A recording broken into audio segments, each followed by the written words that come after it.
शान्ति, ओम शान्ति, ओम शान्ति। 2079 जेठ 6 शुक्रबार।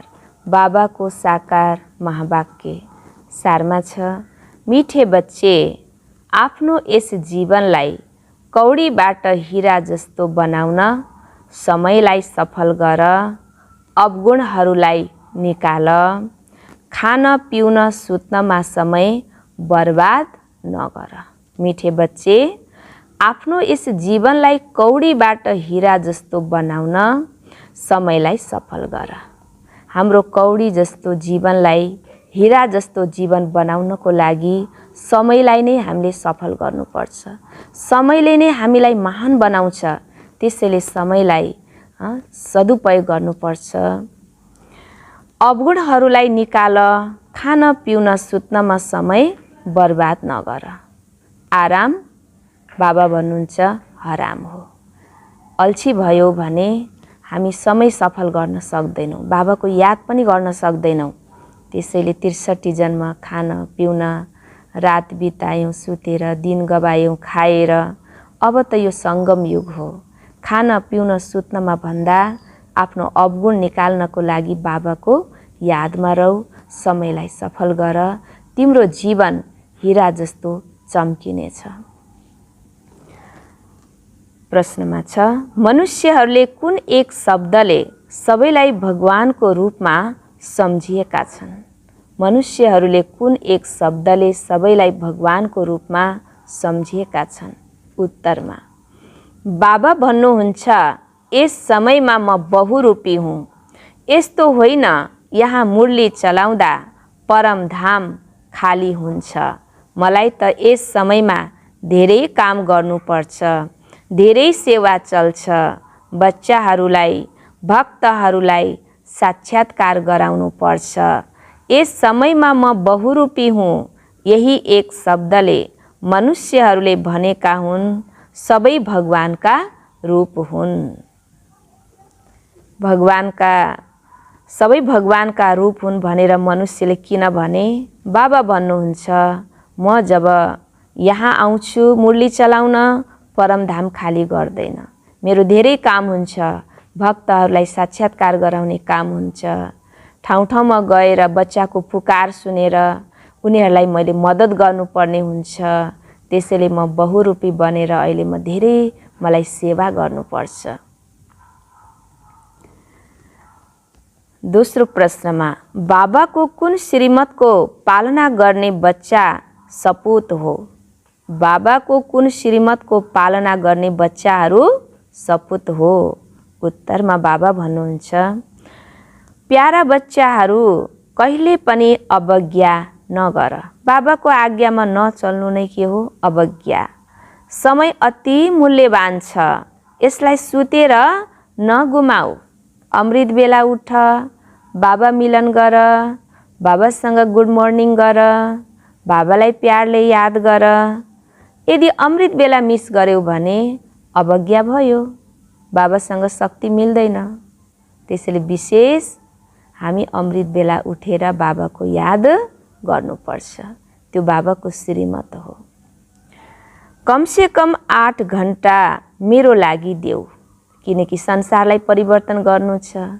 संसारका अनेक आत्माहरूलाई योगको दान दिनु छ, योगको शक्ति दिनु छ। यस्तो श्रीमत पालन गर्ने बच्चा सपूत हो। जसले 8 घण्टा बाबालाई याद गर्छ, त्यो बाबाको सपूत बच्चा हो, आज्ञाकारी बच्चा हो। गीत छ, तूने रात गवाई सोके, दिन गवाई खाके। आजसम्म रात बित्यो सुतेर, दिन गयो खाएर। दिन हुन्थ्यो खाने चक्कर, कमाउने चक्कर। रात हुन्थ्यो रेस्ट, सुत्ने। त्योभन्दा बाहेक अरू हामीले केही पनि गरेनौँ। लड्ना, झगड्ना, मर्ना, होइन, यस्तो काम भयो। अब बाबा भन्नुहुन्छ, अब त्यो गर्ने होइन। अब आफ्नो जीवनलाई हीरा जस्तो चम्काउने हो, समय सफल गरेर बाबाको यादमा। ओम शान्ति, प्यारा बच्चाहरूलाई बाबाले सम्झाइरहनु भएको छ। बच्चाहरूलाई थाहा छ हामी सबै बच्चा हौँ बाबाका। हाम्रो शरीरका पिता त हुनुहुन्छ नै शारीरिक, तर आत्मा जो अशरीरी छ त्यसको पिता पनि अशरीरी हुनुहुन्छ। बाबाले सम्झाउनु भएको छ बेहदका पिताबाट बेहद सुखको वर्षा मिल्छ। अहिले सुरु हुन्छ जुन तेर्ता अन्त्यसम्म चल्छ। तिमीले अहिले पुरुषार्थ गरिरहेका छौ। भविष्य 21 जन्मको प्रारब्धको लागि, फेरि पछि हदको सुरु हुन्छ अनि बेहदको पुरा हुन्छ। यी गहन कुराहरू हुन् नि, जान्दछौ। आधा कल्पसम्म हामीले हदका बाबासँग वर्षा लिँदै र बेहदका बाबालाई याद गर्दै आएका छौँ। हदबाट सबै मिल्थ्यो भने हामीले परमात्मालाई किन पुकार्थ्यौँ र परमात्मालाई किन याद गर्थ्यौँ र? किनकि परमात्माले नै हामीलाई आधा कल्पको सुखको वर्षा दिनुभएको थियो। त्यसैले पारलौकिक परमात्मालाई आज दिन तक पनि हामी याद गर्छौँ दुःखको समयमा। आत्माको सम्बन्धमा सबै भाइ हुन्। उहाँ हुनुहुन्छ पिता। भन्दछन् पनि हामी आत्मा भाइ भाइ हौँ। फेरि जब मनुष्य सृष्टिको रचना रचिन्छ अनि भाइ बहिनीहरू हुन्छन्। यो नयाँ रचना हो नि। पछि फेरि परिवार बढ्छ। काका मामा सबै पछि हुन्छन्। यति बेला बाबाले रचना रचिरहनु भएको छ। बच्चाहरू र बच्चीहरू छन्, अरू कुनै सम्बन्ध छैन। अहिले तिमी जीवन छँदै भाइ बहिनी बन्छौ, अरू कुनै सम्बन्धसँग मतलब छैन। अहिले तिमीलाई नयाँ जन्म मिलेको छ। जान्दछौ हामी अहिले ईश्वरीय सन्तान हौ। शिववंशी ब्रह्मा कुमार कुमारीहरू हौँ। ब्रह्मा कुमार कुमारीहरूको अरू सम्बन्ध हुँदैन। एक पिताले हामीलाई एडप्ट गर्नुभयो। ब्रह्मामुख वंशावली ब्राह्मण बच्चा बनाउनु भयो। त्यसकारण अहिले हाम्रो नाता के छ? भाइ र बहिनीको। माता पिताले जब छोरा र छोरीको जन्म दिन्छन् उनीहरूको सम्बन्ध भाइ र बहिनीको हुन्छ। यस्तै अलौकिक परिवारमा पनि हाम्रो सम्बन्ध छ भाइ र बहिनीको। यति बेला सारा दुनियाँ पतित छ। यसलाई पावन बनाउनु पर्छ। भन्दछन् बाबा म हजुरको हुँ। बाबा भन्नुहुन्छ भविष्यको लागि पुरुषार्थ गरेर आफ्नो जीवन हीरा जस्तो बनाउनु छ। सारा दिन केवल खानु पिउनु, राति सुत्नु र बाबालाई याद नगर्नु, यसबाट कुनै हीरा जस्तो जन्म मिल्दैन। त्यो त साधारण जीवन भयो नि। बाबाको याद गरेनौँ, तपस्या गरेनौँ भने हाम्रो जीवन कस्तो हुन्छ? साधारण जीवन।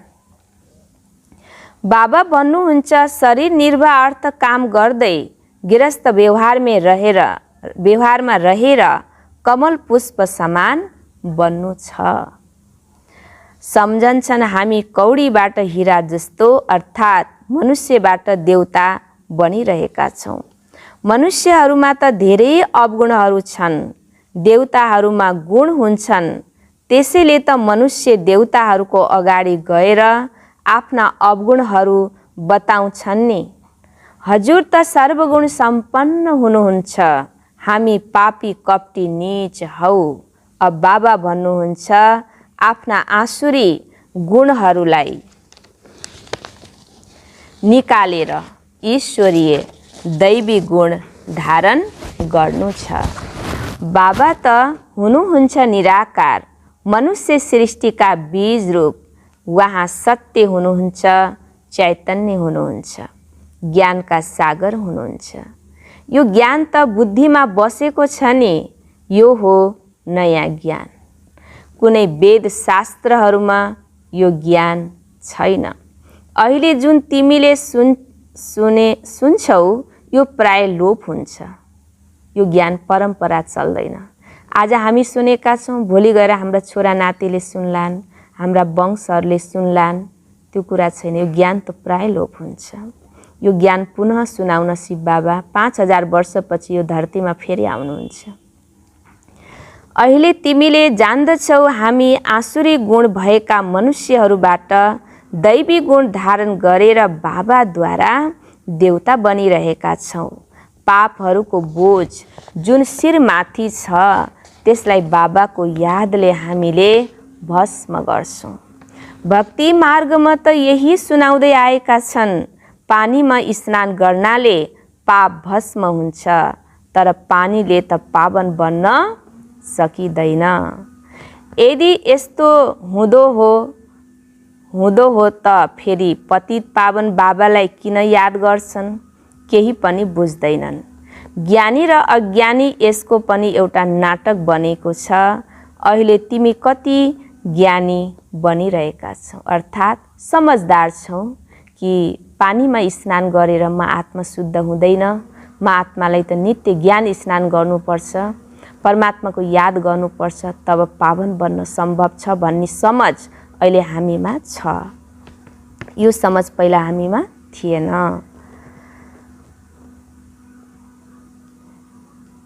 अहिले तिमी कति ज्ञानी बनिरहेका छौ, सारा सृष्टि चक्रलाई जान्दछौ, इतिहास भूगोललाई जान्नु यो पनि ज्ञान हो नि।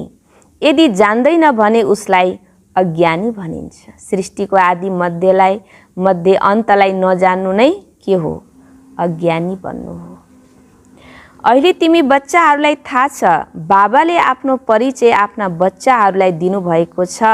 म आएको छु तिमीलाई हिरा जस्तो बनाउन। यस्तो होइन यहाँबाट सुनेर गयो, खायो पियो, जसरी पहिले चल्थ्यौ त्यसरी नै चल्ने, त्यो त कौडी जस्तो जीवन थियो। अब त केही फरक हुनुपर्छ हाम्रो जीवनमा। पहिलाको जस्तो नहोस्। बाबाको घरमा आयौँ, ज्ञान सुन्यौँ, घर गयौँ, आफ्नो पुरानो अवगुणहरूलाई, पुरानो संस्कारलाई ध्यान दिएनौँ, त्यसलाई परिवर्तन गरेनौँ भने जीवन त के भयो त? कौडी जस्तै भयो, पहिला जस्तै भयो। त्यसैले बाबा भन्दै हुनुहुन्छ कि जीवनलाई परिवर्तन गर, मिठा बन, अवगुणहरूलाई छोड, क्रोध नगर। देवताहरूको हिरा जस्तो जीवन हुन्छ, उनीहरूले त स्वर्गमा सुख भोग्थे। चित्र पनि छ नि अगाडि तिमीले जान्दैनथ्यौ। हामी नै सुखी थियौँ, हामी नै दुखी भयौँ, हामीले 84 जन्म कसरी लियौँ यो जान्दैनथ्यौँ। अहिले मैले बताउँछु, अहिले तिमीहरूलाई पनि सम्झाउने लायक बनेका छौँ। बाबाले ज्ञानी बनाउनुहुन्छ, त्यसैले अरूलाई ज्ञान दिनुपर्छ। यस्तो होइन घरमा गए फेरि पुरानो चाल होस्। शिक्षा पाएर फेरि अरूलाई शिक्षा देऊ।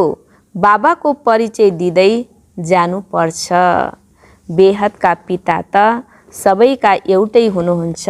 सबै धर्मकाले उहाँलाई नै पुकार्छन्, हे परमपिता परमात्मा वा हे प्रभु भन्छन्। यस्तो कोही छैन होला जसले परमात्मालाई याद नगर्दा हो। सबै धर्मका पिता एउटै हुनुहुन्छ। एकलाई सबैले याद गर्छन्। बाबाद्वारा वर्षा पाउन सबै हकदार छन्। वर्षामाथि पनि सम्झाउनु पर्छ, बाबाले कुन चाहिँ वर्षा दिनुहुन्छ, मुक्ति र जीवन मुक्तिको। यहाँ त सबै जीवन बन्धनमा छन्, जीवनबाट दुःखको महसुस गर्छन्, जीवनमा कहिले पनि एउटा स्वतन्त्रताको अनुभव गर्दैनन्, खुसीको, आनन्दको, प्यारको अनुभव गर्दैनन्। जीवनलाई एकदम मेरो जीवन एकदम सङ्घर्षमय छ, दुखी छ भनेर सोच्छन्, त्यसैले जीवन बन्धनमा छन्। बाबा आएर सबैलाई रावणको बन्धनबाट छुटाउनुहुन्छ। यति बेला कोही पनि जीवन मुक्त छैनन्, किनकि रावण राज्य छ। देह अभिमानी छन्। देवताहरू देही अभिमानी हुने भएकोले जान्दछन् हामी आत्माले एउटा शरीर छोडेर अर्को लिन्छौँ। केवल परमात्मालाई जान्दैनन्। परमात्मालाई जान्ने भए जाने भने त सारा सृष्टि चक्रलाई जान्दछन्। त्रिकालदर्शी केवल तिमी नै हौ। ब्राह्मणहरूलाई नै बाबाले बसेर त्रिकालदर्शी बनाउनुहुन्छ। देवताहरू त्रिकालदर्शी हुँदैनन्, त्यसैले उनीहरूको जुनसुकै पनि वंशावली आउँछ उनीहरूमा पनि यो ज्ञान रहँदैन। त्यसैले अरूमा फेरि यो ज्ञान कहाँबाट आओस्, दिने पनि एक नै हुनुहुन्छ। यो सहज राज्यको ज्ञान अरू कसैसँग हुन सक्दैन। देवी देवता धर्मको शास्त्र पनि त हुनुपर्छ। त्यसैले ड्रामा अनुसार उनीहरूलाई फेरि शास्त्र बनाउनु पर्छ। गीता, भागवत आदि सबै यसरी नै फेरि बन्छन्। ग्रन्थ पनि यसरी बन्छ। अहिले ग्रन्थ कति ठुलो भएको छ, नत्र भने त यति सानो थियो, हातले लेखिएको थियो। पछि बढाएका हुन्, हरेकले पढ्ने अनि आफ्नो मत मिक्स गर्ने, त्यसले गर्दा ग्रन्थ ठुलो हुन गएको हो। यहाँ पनि त्यस्तै हो। बसेर यसको यदि ग्रन्थ बनाउने हो भने धेरै ठुलो हुन्छ, तर फेरि त्यसलाई सानो बनाइन्छ। अन्त्यमा बाबाले 2 शब्द भन्नुहुन्छ, मन मना भव। हे आत्मा, आफूलाई आत्मा सम्झेर मन मेरोमा लगाऊ। मैले तिमीलाई सबै वेदहरूको शास्त्रहरूको सार सम्झाउँछु, त्यसैले नाम त अवश्य लिनुपर्छ नि। फलानो शास्त्रमा यो छ, ती कुनै धर्मका शास्त्र होइनन्। यहाँको धर्म एउटै छ, बाँकी ती कुन धर्मका शास्त्र हुन् कहिल्यै प्रमाणित गर्न सकिँदैन। यहाँको शास्त्र हो नै एक गीता। गीता हिन्दू धर्मको शास्त्र हो, धर्मशास्त्र हो। गीतालाई नै सर्वशास्त्र शिरोमणि भनेर गायन गरिएको छ। गीताको यथार्थ महिमा तिमीले जानेका छौ। जुन गीताद्वारा बाबा आएर विश्वलाई स्वर्ग बनाउनुहुन्छ। शिव बाबाको महावाक्य नै गीता ज्ञान हो, जसबाट यो संसार स्वर्ग बन्छ। यहाँका शास्त्रहरूलाई धेरै मान मिल्छ, तर गीताका भगवान को हुनुहुन्थ्यो उहाँलाई नजान्नको कारणले झुटो कसम पनि खान्छन्। अब त्यसलाई सच्याउँ। भगवानले त यस्तो भन्नुभएको छैन, म सर्वव्यापी छु। बच्चाहरूले प्रश्न सोधे, जब शिव बाबा यहाँ आउनुहुन्छ, मुरली चलाउनुहुन्छ, त्यति बेला के परमधाममा पनि हुनुहुन्छ? बाबा भन्नुहुन्छ, यस समयमा त मलाई धेरै काम गर्नुपर्छ। म बहुरूपी छु। परमधाम खाली हुँदैन। जहाँ पुकारे पनि म त्यहाँ पुग्छु। भक्तहरूलाई साक्षात्कार गराउँछु। म बहुरूपी छु।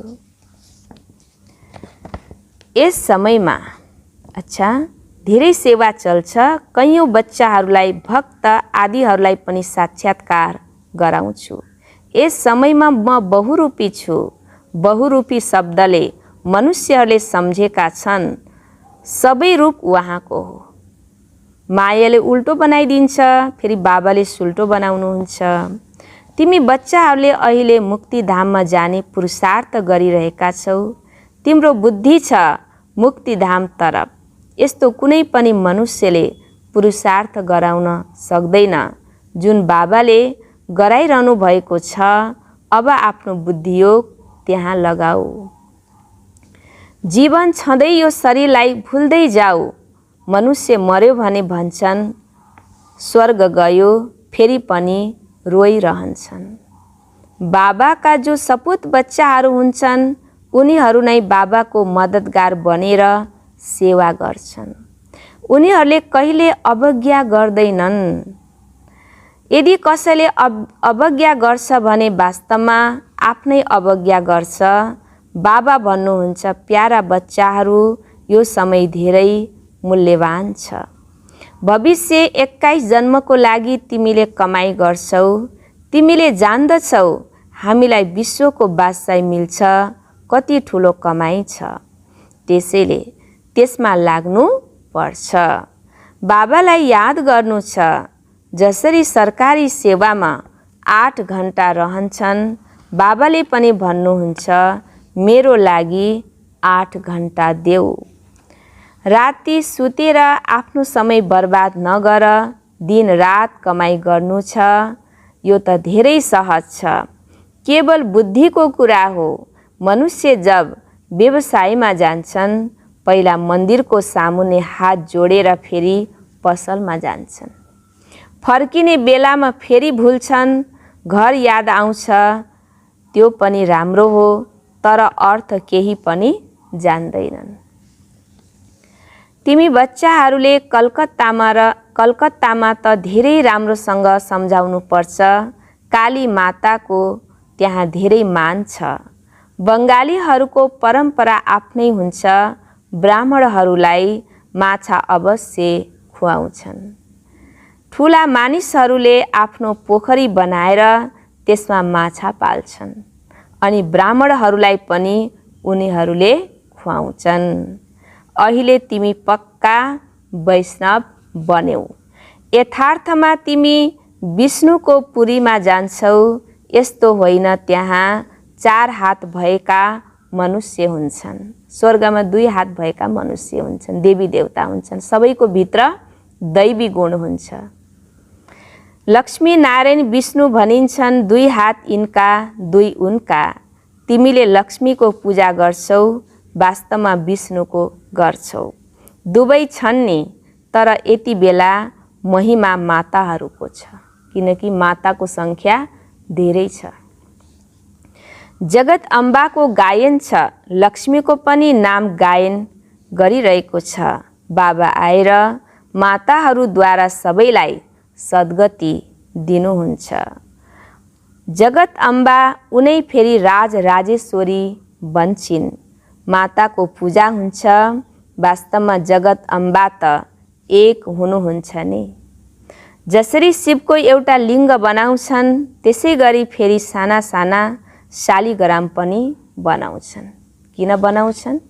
किनकि शिव बाबाको साथमा हामी आत्माहरू पनि मिलेर सेवा गर्यौँ, बाबालाई मद्दत गर्यौँ। त्यसैले यसको यादगारमा शालिग्रामको पनि पूजा हुन्छ।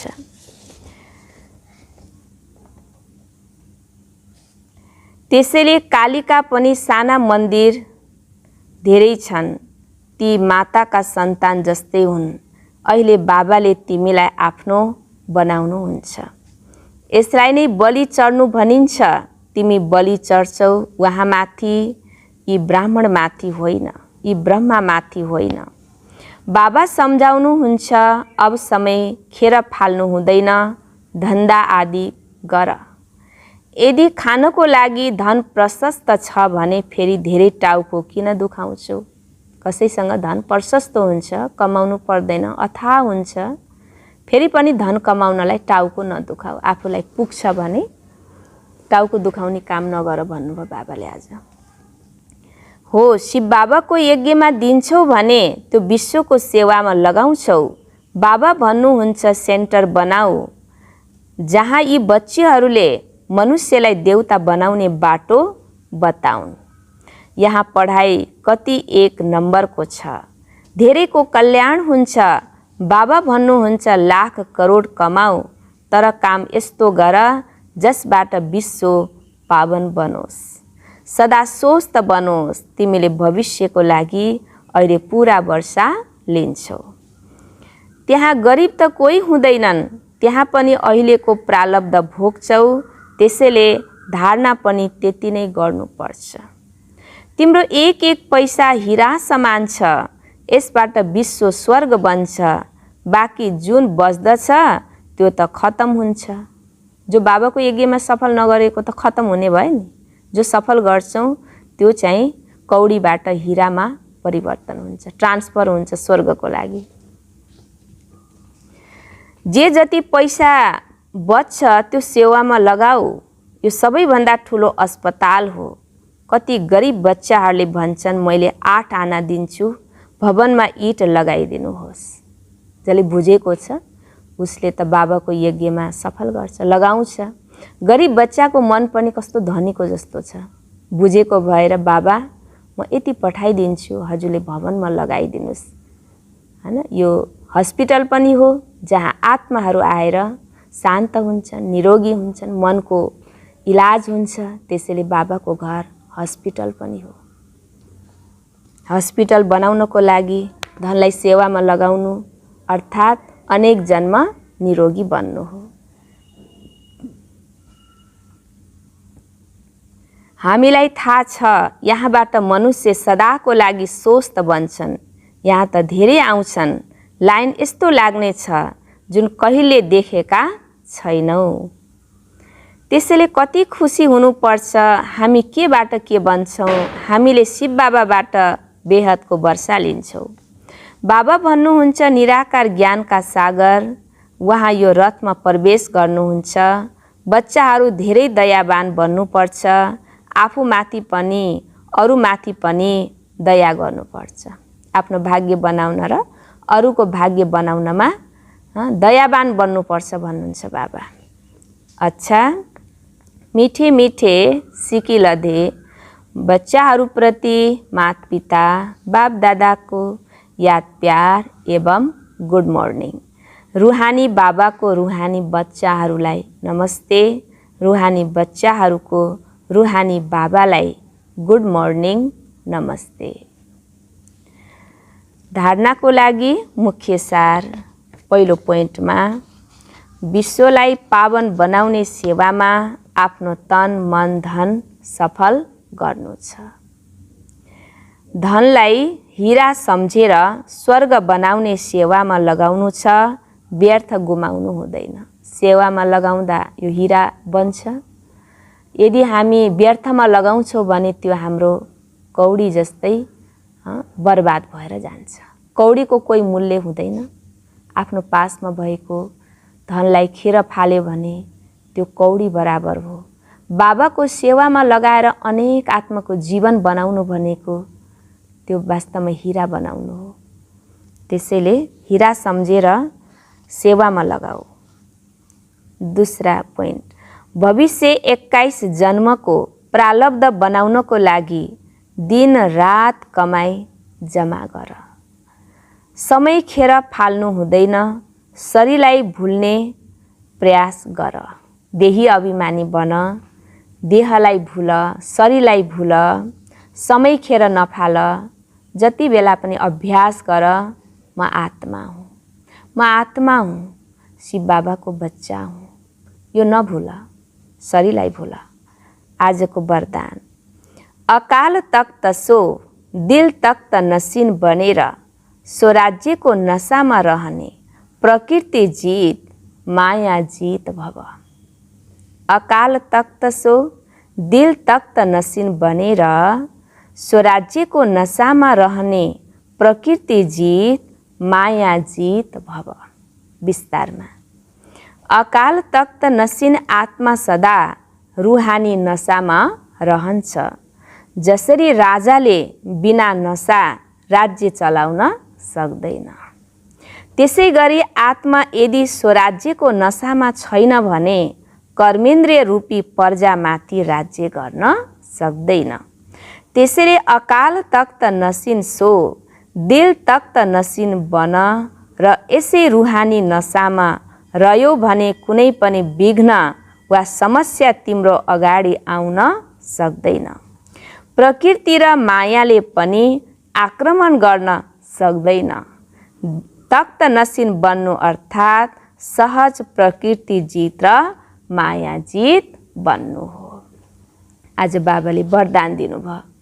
अकाल तख्त नसिन भयो भने हामी बाप दादाको दिल तख्त नसिन, बाबाको दिलको स्थान प्राप्त हुन्छ। जब हामी आफूलाई एक सत्य अजर अमर अविनाशी आत्मा राजा सम्झिन्छौँ भने अनि हामी चाहिँ स्वराज्यको नशामा रहन्छौँ भने प्रकृति जीत पनि हुन्छौँ, माया जीत पनि हुन्छौँ। त्यसैले यो नशा हामीमा हुनुपर्छ। अकाल तख्त नसिन आत्मा सदा रुहानी नशामा रहन्छ। सदा रुहानी नशा उसलाई चढ्छ। जसरी राजाले बिना नशा राज्य चलाउन सक्दैन, म राजा हुँ भन्ने नशा छ नि, त्यस्तै म आत्मा हुँ, कर्म इन्द्रिय जीत हुँ, प्रकृति जीत हुँ, म त मालिक हुँ नि भनेर आफूलाई आत्मा राजा सम्झ। त्यसै गरी आत्मा यदि स्वराज्यको नशामा छैन भने कर्मेन्द्रिय रूपी प्रजामाथि राज्य गर्न सक्दैन। उसले आफ्नो कर्मचारीहरूलाई अर्डर दिन सक्दैन त्यो नशामा हुन्न भने, म आत्मा राजा हुँ भन्ने नशा छैन भने।